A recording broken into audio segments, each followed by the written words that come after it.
Hello, my friend, and welcome to Wisdom Trek. I am Guthrie Chamberlain, your guide to wisdom and creating a living legacy. Thank you for joining us for our 5-day per week wisdom and legacy building podcast. This is day 850 of our trek, and time for our 3-minute mini trek called Wisdom Unplugged. But due to a heavy travel schedule for the next 2 weeks, I will be diverting from our regular daily topics, and instead, I will be reading through the parables of Jesus. Jesus' parables are seemingly simple and memorable stories, often with imagery, and all convey messages. Scholars have commented that although the parables seem simple, the messages they convey are deep and central to the teachings of Jesus. Christian authors view them not as similitudes which serve the purpose of illustration, but internal analogies in which nature becomes a witness for the spiritual world. Many of Jesus' parables refer to simple everyday things, such as a woman baking bread, a man knocking on the neighbor's door at night, or the aftermath of a roadside mugging.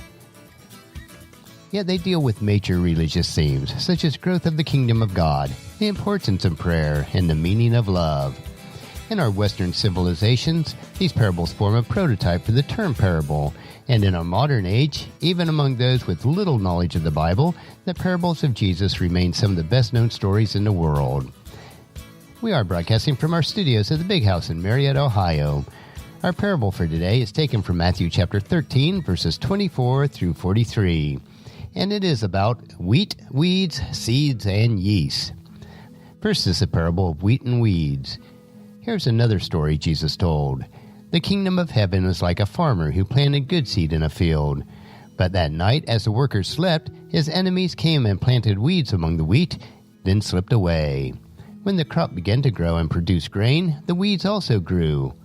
The farmer's workers went to him and said, "Sir, the field where you planted the good seed is full of weeds. Where did they come from?" "The enemy has done this," the farmer exclaimed.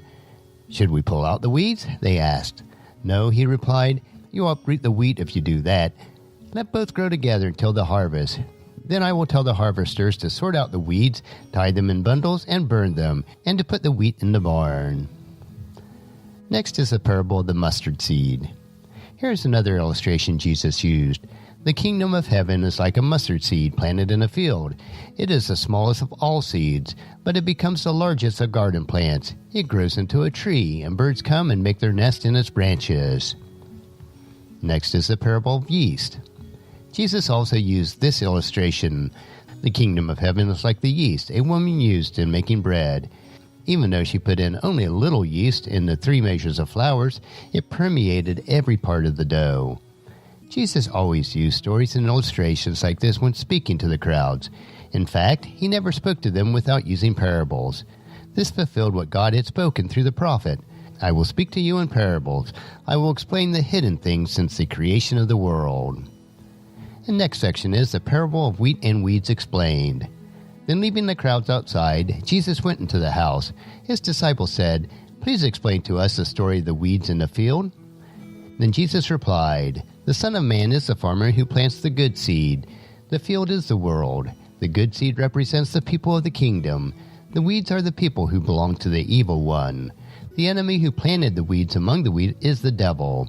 The harvest is the end of the world, and the harvesters are the angels. Just as the weeds are sorted out and burned in the fire, so it will be at the end of the world. The Son of Man will send his angels, and they will remove from his kingdom everything that causes sin and all who do evil.